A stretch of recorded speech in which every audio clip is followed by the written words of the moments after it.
There's a guy in Dayton, Ohio, let's call him Rick, who used to brag that he hadn't taken a sick day in 6 years. 6 years. No flu, no stomach bug, no mental health day. Just Rick, showing up at 6:45 every morning. First one in the parking lot, last one to leave. His supervisor loved him. His wife barely saw him. His kids started calling him the guy who fixes the Wi-Fi on weekends, because that was basically the only interaction they got. By year 4, Rick was making almost double what he made when he started. Bigger title, better parking spot. A framed certificate that said Employee Excellence hanging in a hallway nobody walks down.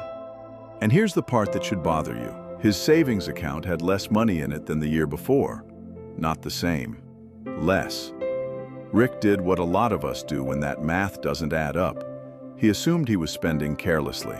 So he cut the coffee, skipped the gym membership, canceled a streaming service nobody in the house even remembered signing up for, felt very proud of himself for about 3 weeks. Still less money than the year before.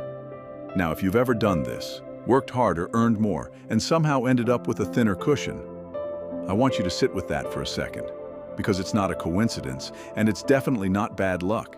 It's not even really about spending habits, though that's where everyone goes looking first. It's something almost nobody explains to you because almost nobody wants to look directly at it. It's uncomfortable. It suggests that the thing our whole culture tells us to do, work harder, climb higher, grind more, might be the exact mechanism quietly draining the tank while you're too busy admiring the odometer to check the gas gauge. Here's what actually happened to Rick. And it's happening to a lot of people reading a paycheck stub right now and feeling vaguely confused. When Rick got promoted, his commute didn't get shorter, it got longer. New building, worse traffic, 40 extra minutes a day he used to spend, I don't know, existing. So he started grabbing breakfast on the way in because there was no time to make it at home anymore. $5. Then lunch became a working lunch, which is corporate for $12, eaten at your desk while pretending to read an email. His stress went up, so did his blood pressure. So did his doctor's suggestion that he find a way to unwind. Rick's version of unwinding was 2 beers most nights instead of 0. He started using a cleaning service because who has the energy to vacuum after a 12-hour day? He upgraded his wardrobe because, well, you can't show up to lead a department in the same shirts you wore stocking shelves. He started ordering DoorDash 3 nights a week because cooking felt like one more job on top of the job he already had. None of this, by itself, sounds insane. Every single decision made sense in the moment. That's the trap. It's never one dumb purchase. It's 40 small, completely reasonable decisions, each one a direct cost of doing the very job that was supposed to make him richer. There's an old idea, goes back generations, long before anyone had a 401k or a LinkedIn profile, that a farmer never really knows if a field is profitable until he counts everything the field cost him, not just what it sold for at market. The seed, sure, but also the fence repairs from the deer getting in, the extra hours mending equipment that broke because it got overworked, the mule he had to replace because he pushed it too hard in July. A field that produces more corn isn't automatically a better field. It might just be a more expensive one. Rick's job was that field, and nobody had ever handed him the real invoice. If you actually sat down and did the math, and we're going to do exactly that together in a minute, you'd find that a raise doesn't mean what you think it means. A promotion doesn't mean what you think it means. An extra 10 hours a week doesn't mean what you think it means. Somewhere between the number on your offer letter and the number that actually lands in your pocket, there's a toll booth. Multiple toll booths, actually, and almost nobody stops to count how many times they've paid the fare. This is the part where a lot of people expect me to tell them to work less, chase a 4-hour work week, quit their job, and go live on a boat. That's not what this is. Rick isn't lazy, and neither are you. This isn't a lecture about hustle culture being evil. It's something quieter and, honestly, more useful than that. An invitation to actually see what your hours are costing you, not just what they're paying you, because right now, most working adults in this country are measuring their effort in the wrong currency entirely. They're counting hours worked. They should be counting something else. And once you see what that something else actually is, you will never look at a paycheck the same way again. That something else isn't dollars. It's hours of your life you will never get back. And the moment you start measuring in that currency instead of the one printed on your paycheck, the whole picture rearranges itself. Let's actually do the math, because vague warnings don't change behavior, but numbers do. Say you make an extra $15,000 a year off that promotion. Sounds great on paper. Now subtract the taxes on that bump, because you didn't just move into a nicer bracket, you moved into a hungrier one. Subtract the 40 minutes of extra commute, 5 days a week, which is over 300 hours a year. An entire month of 40-hour weeks spent sitting in traffic, burning gas, listening to the same 4 ads for mattresses. Subtract the work clothes, subtract the convenience meals, because a person working 60 hours a week is not meal prepping lentils on a Sunday afternoon. They're standing in front of an open fridge at 9 p.m., deciding between cereal and a phone call to a pizza place. Subtract the gym membership you're paying for but not using because you're too wiped out to go, and paying for a thing to feel less guilty about not doing the thing is its own strange American pastime. Subtract the therapist, or the 2 beers, or whichever coping mechanism your particular stress prefers. By the time you're done subtracting, that $15,000 raise has, in a lot of real cases, shrunk down to something like $4,000 or $5,000 actual dollars, and it cost you 300 hours of your one and only life to get it. Do that division, $4,000 divided by 300 hours. That's about $13 an hour for the promotion you were so proud of, for the title you put on your holiday cards, for the extra work you now silently resent every Sunday night around 7 p.m. when your stomach starts to hurt because Monday is coming. $13 an hour is what it actually paid you once you stopped counting fake dollars and started counting real hours. There's an old New England expression, something coastal fishing towns used to say about boats. A bigger boat doesn't catch more fish, it just costs more to keep afloat. Old lobstermen understood something a lot of ambitious professionals still haven't figured out. The size of the vessel isn't the point. The size of the catch, relative to what the vessel cost you, that's the point. You can own the biggest boat in the harbor and still come home broke because upkeep eats everything the ocean gave you. Your career is the boat, your life is the catch, and a lot of people are out there proudly maintaining enormous boats that haven't turned a profit in years. Here's a woman I want you to picture, not Rick, someone different. Call her Denise. Dental hygienist in Tampa, 41 years old, picked up extra Saturday shifts for about 2 years straight because her office paid time and a half on weekends and the money looked irresistible on a spreadsheet. Time and a half? Who says no to that? So she said yes every single Saturday for 2 years. What Denise didn't put on the spreadsheet, the Saturdays were the only day she and her husband ever really overlapped since he worked nights. 2 years of Saturdays is roughly 100 lost mornings with her husband. 100 lost mornings is not a number you can look up on a bank statement, but it's a number that was very much being spent.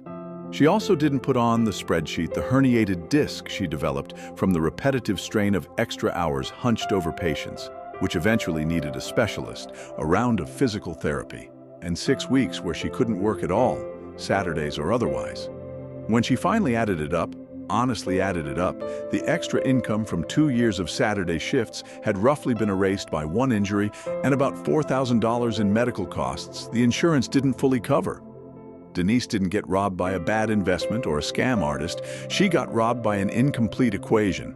She was solving for income and forgot there was a cost column at all. This is the part almost nobody teaches you, not in school, not at your first job orientation, not from a well-meaning parent who grew up believing hard work is its own reward and never questions the exchange rate. We are taught endlessly to ask, how much does this pay? We are almost never taught to ask the far more important question sitting right next to it. What does this actually cost me once everything is honestly counted? Because money, when you strip away all the branding and the bank apps and the credit score anxiety, was never really the point. Money is just a stand-in, a proxy, a placeholder for something far more valuable and far more limited. Your hours, your energy, your one shot at this particular Tuesday, this particular Saturday morning, this particular version of your kid who is 7 years old right now and will never be 7 years old again, no matter how many promotions you collect. You're not really being paid in dollars. You're trading hours of your finite, non-refundable life, and dollars are just the receipt. And once you see it that way, once you stop asking, what's my salary, and start asking, what's my life actually costing me to earn this salary, you start noticing something that should honestly make you a little angry. A lot of the hardest working people you know aren't struggling because they're bad with money. They're struggling because they've never once been shown how to read the real receipt. And once you start reading the real receipt, you notice something even stranger. The raises don't stop the hunger. They feed it. There's a retired airline mechanic outside Phoenix, a guy named Walt, who spent 31 years fixing engines for a regional carrier. Walt used to say something at the maintenance hangar that stuck with the younger guys. Every time this company gave me a raise, my truck got a raise too. He meant it literally. 50 cents more an hour in 1994, and suddenly the beat-up Ford wasn't good enough anymore. So he financed a newer one. Better shift a few years later, better truck. By the time Walt retired, he'd owned 6 trucks and still had a payment on the truck in his driveway the day he collected his last paycheck. 31 years of raises, and the truck payment never once disappeared. It just kept upgrading itself to match whatever Walt was making, like the payment had a pulse of its own, feeding directly off his pay stub. This is the part that trips people up, because it feels like a personal failing, like Walt was just bad at resisting a nice truck. He wasn't. What happened to Walt happens to almost everybody, and it's got nothing to do with willpower. It's got to do with a kind of invisible thermostat that resets itself every time your income moves. Psychologists have a term for it, but you don't need the term. You already know the feeling. The first year out of college, 400 square feet and a mattress on the floor felt like freedom. 10 years later, that same 400 square feet would feel like a punishment, even though nothing about your actual need for shelter changed. Your comfort line just quietly crept upward, dollar by dollar, until enough became a moving target that always sat about 8% past whatever you currently had. That's the treadmill. And here's the cruel design of it. A treadmill doesn't feel like running in place while you're on it. It feels like progress. Your legs are moving, you're sweating. The display says you've gone 4 miles. But look up, and you're staring at the exact same wall you started at. Walt's income quadrupled over 3 decades.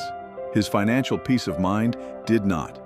If anything, it went backward because a bigger income financed a bigger set of obligations, and bigger obligations meant Walt couldn't afford to say no to overtime, couldn't afford to turn down a transfer he didn't want, couldn't afford to retire even a year earlier than the absolute minimum his pension required. The raises were supposed to buy him freedom. Instead, every single one of them bought him a slightly heavier anchor and called it an upgrade. Here's where it gets genuinely uncomfortable.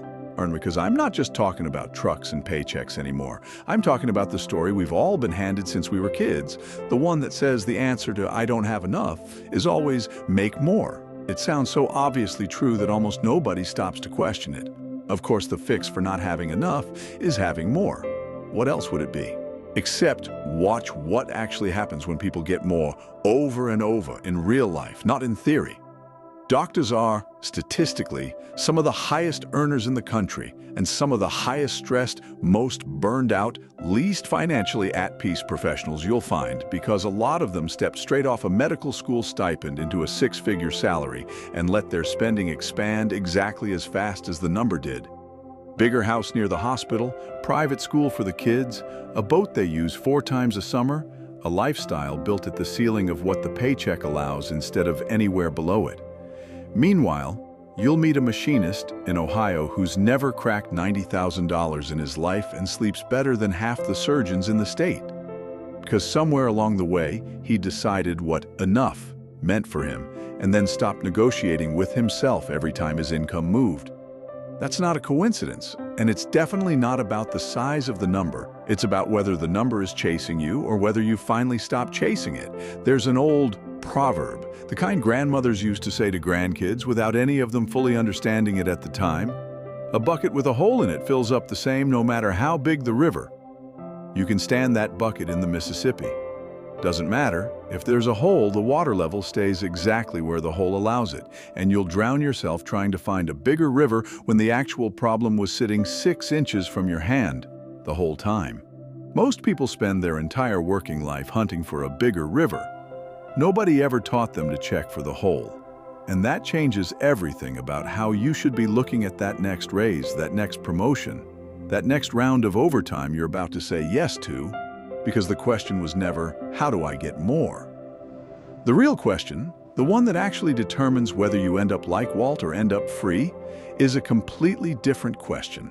One most people go their entire careers without ever seriously asking themselves. That question isn't, how do I make more? It's how much of my life is this actually worth to me? And once I have enough of it, what am I still working for? Sit with that, because it's not rhetorical the way most self-help questions are rhetorical. It has a real, calculable answer, and almost nobody has ever sat down and calculated it. Think about your own numbers for a second. Not Rick's, not Denise's, not Walt's, yours. What does it actually cost you every month to keep your life running? Not what you wish it cost. What it actually costs. Now flip that number around and ask how many hours of your work at your real hourly rate. The honest one after the commute and the convenience meals and the stress-related everything it takes to cover that. For most working Americans, the answer is a smaller number of hours than they think. And the hours past that number aren't paying for survival anymore. They're paying for a version of comfort, status, or distraction that got installed so gradually nobody remembers agreeing to it. That's the whole trick behind why working harder quietly keeps people poor. It's not that hard work doesn't pay. It's that most people never define the finish line. So the treadmill just keeps running, forever, dressed up as ambition. Rick never asked what his overtime actually cost him, until his savings account did the asking for him. Denise never priced her Saturdays until her back did the pricing. Walt never noticed the thermostat resetting until he looked up at 62 and realized freedom kept moving one truck payment out of reach. None of them were lazy. None of them were bad with money in the way people usually mean that phrase. They were missing a receipt.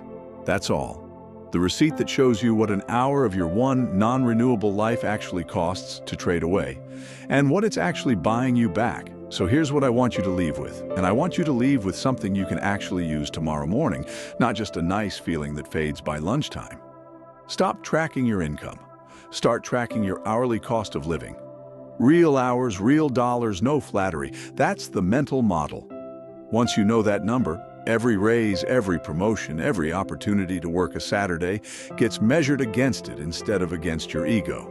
The behavior to stop, saying yes to extra hours or extra spending automatically just because the money's there and it feels good to see the bigger number.